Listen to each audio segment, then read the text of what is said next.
We know that water is one of the major public facility which is required by all. Now the condition of water as a public facility in India is not adequate.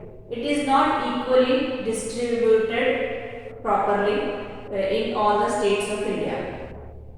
Let us have a look at Chennai, that means Tamil Nadu's capital, and let us see what is the condition of water supply as a public facility in Chennai. So, if we travel around Chennai, we will see that there are four types of places in which the water supply is different in all the areas. So, let us take the example of four areas of Chennai and see about the water supply there. So, first area which we have taken is Anna Nagar. So, Anna Nagar is a part of Chennai, and here most of the senior government officials live. That means those who are influential. Now, in this area where the senior government official lives, there is a person whose name is Mr. Ram Gopal. So, he also lives there. He is also one of the senior government officials. In the area where he lives, there is adequate water supply, and the lawns are lush green because of adequate water supply. The people generously supply water to the plants, and the bungalows have, every bungalow has their own tap water facility, and this tap water comes for almost whole day. So major part of the day they get this tap water, and sometimes if on a particular day they do not get adequate water supply, so then also they don't have to worry, because Mr. Ram Gopal, he will speak to some senior official who is engaged in the municipal water board, because it is the municipality which supplies the water to these areas. So he knows some senior officials there. So if we call them, so the senior officials will send the water tank to his house. That is, personally he will send it, and water tanker will be arranged for his house. So rich and influential people don't have any problem for water in Chennai. So this is proved through the example of Annanagar. Now let us come to the next area of Chennai, that is Mylapore.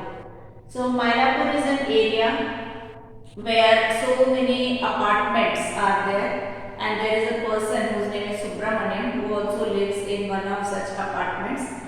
But this area faces water shortage. Here the municipal water comes only once in 2 days. And since this is a residential area, so some people have dug their own borewells, they have their own private borewells.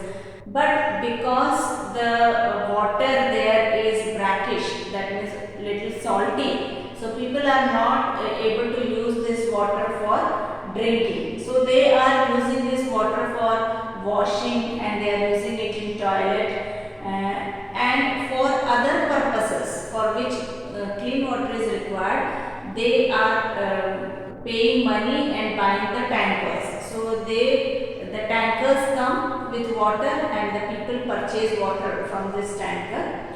So including this Subramaniam, many people have to spend almost rupees 500 to 600 per month for buying fresh water from the tanker. But since they are not sure about the quality of the water of the tanker, so many of the people have installed water purifying system also in their homes. So overall, this area do not have much water supply, but people can little bit afford water by paying money for the tankers and for by installing the purifying system. So they are little better condition, but not as good as the people of Annanagar. Now let us come to the third area, that is Madipakkam.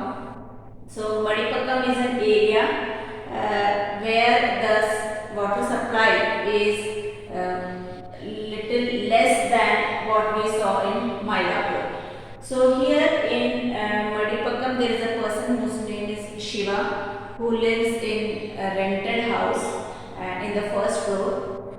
And here the water comes only once in 4 days. At least in Mylapore water comes once in 2 days. But here water comes once in 4 days.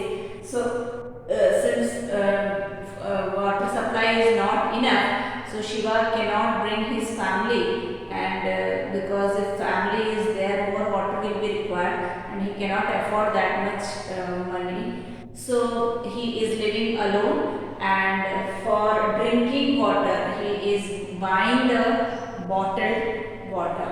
So for drinking he is buying the bottled water, and the other water which comes once in 4 days, that he is using for other purposes. So the condition of Madipakam is not so good. Then come to the last area of Chennai, that is Saidapet. So Saidapet is an area where it's like a slum area. So there is a lady whose name is Patna who lives there. She is a domestic helper. She works in the houses of other people, and she also lives in this slum area. Now she lives in a hutment, that means hut-like structure, and there in her hut there is neither any bathroom nor any tap water.